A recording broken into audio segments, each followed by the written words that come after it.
Alright everyone, for the purposes of this video, we're not assuming whether Trump leaves office or not. It really wouldn't matter what the SCOTUS decision that appears to be pending will be. And of course, everyone's doing the Clarence Thomas meme, because Clarence Thomas on SCOTUS, the person who mainly raked him over the coals with regards to the so-called affair that he had, which who cares at this point, that was Joe Biden. And so now Clarence Thomas gets to be on the court that decides whether the election's results are actually certifiably legitimate. But here's some advice to Trump. Don't wait to see the SCOTUS decision or anything like that. Immediately begin breaking all of their toys. And by that I mean this. And this is something I'm seeing suggested by leftists too. Pardon Julian Assange. Pardon Edward Snowden. Pardon Bradley Manning. Pardon all of these people that have revealed to our country various crimes from the deep state throughout time. Number two, begin issuing blanket pardons for federal inmates. And of course people are saying, well, you should pardon Kyle Rittenhouse. He can't, because those are state charges. The president can only pardon for federal charges. There are so many federal inmates that have really committed no actual crime or are in there for extended sentences for no reason. Get them out of prison. Basically commute their sentences or issue a pardon or whichever you prefer. Get them out of prison. Make a big show of it. Rake the system over the coals. Begin declassifying things related to some of the U.S. Overseas efforts throughout time, to spying on its citizens, to violating the Constitution in the most blatant manner on a fairly constant basis. Declassify internal reports showing this. Break all their toys.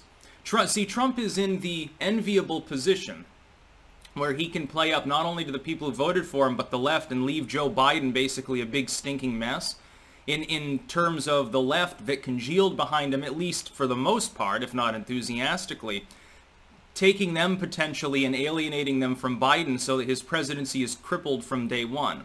Trump, even if he loses this particular presidential bid, could come back in 4 years on the I helped you out and I told you so campaign sort of platform and completely crush the Democrats. This in addition to the very high degree of likelihood that the mainline Democrats over the next 4 years are going to lose leverage against the left anyway.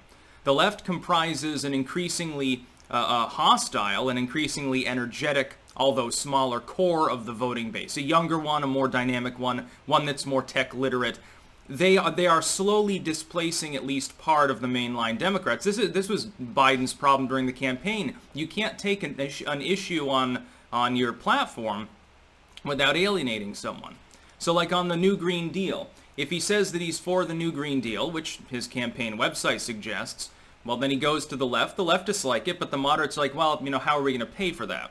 If he says he's against it, the moderates are like, okay, that's fine, so they don't care about it. And the left says, well, Joe Biden hates the environment. Joe Biden wants the world to die, and they'll go full Greta Thunberg. This was a problem for him. Trump can up the ante and make that problem for him so much worse by potentially doing things that will out-Herod Herod, so to speak.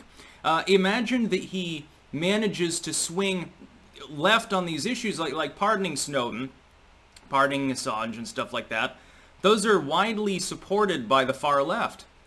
Trump can outdo Joe Biden, leaving him nothing to potentially accomplish that's feasibly capable of getting through the legislature, especially with the GOP at least having a tie in the Senate. Joe Manchin, by the way, exists, everybody, and is easily bought off. West Virginia Senator, Blue Dog Democrat.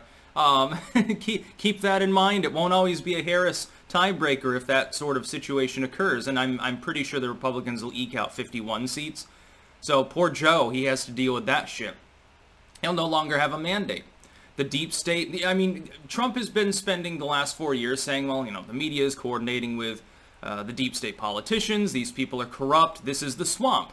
Expose, therefore, the swamp. Give people undeniable, declassified proof that these sorts of things are happening. And of course, I know that they're happening. Trump knows they're happening. Most of his fans know they're happening. A lot of America's asleep. If Trump starts breaking the toys on his way out of office, he can come roaring back in 4 years regardless of what happens. And that's, of course, right now the betting market still holds out a 10% chance Trump ends up in the presidency anyway. They're doing all sorts of recounts in Georgia. You've got proven irregularities in Michigan.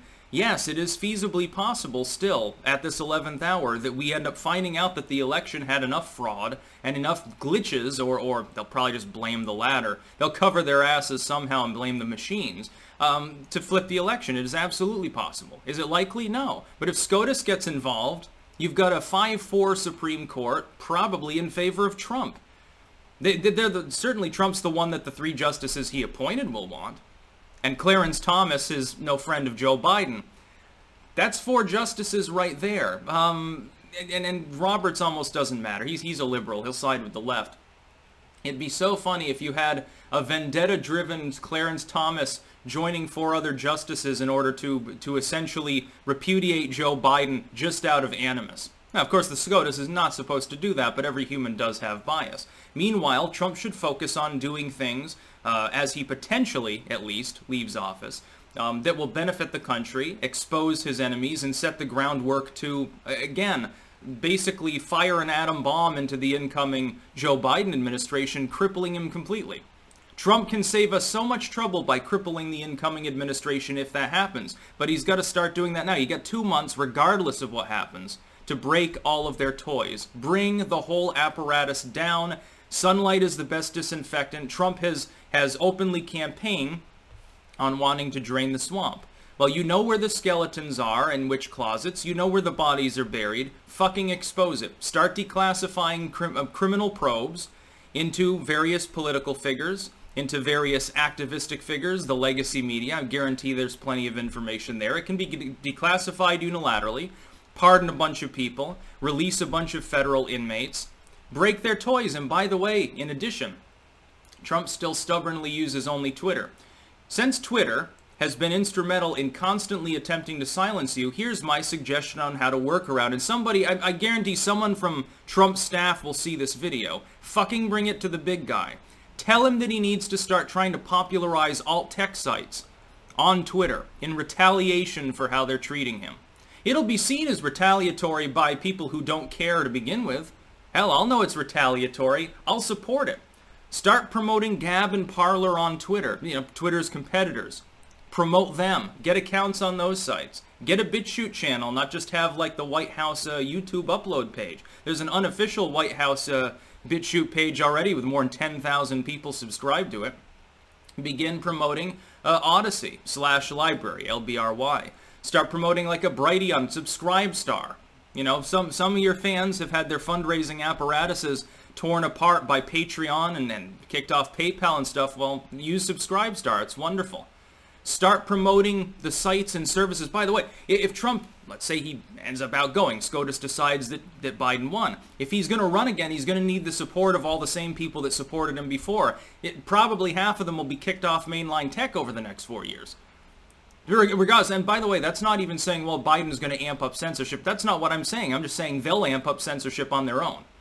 They're kicking independent commentators off. Twitter is openly demoting the President of the United States official Twitter feed and live fact-checking everything that he says that they do allow through. Unacceptable. Retaliate against them. Trump has literally tens of millions of hardened fans. They would be capable, trust me, of massively expanding the alternative side of the internet practically overnight. And all of them would be fans of the big guy. And then when big tech tries to censor those firms, they've already tried before to no avail, then you know, potentially legal action can go forward because it'll be so blatantly political. And such blatant violation of 230's auspices, by the way. That's about all. Peace out.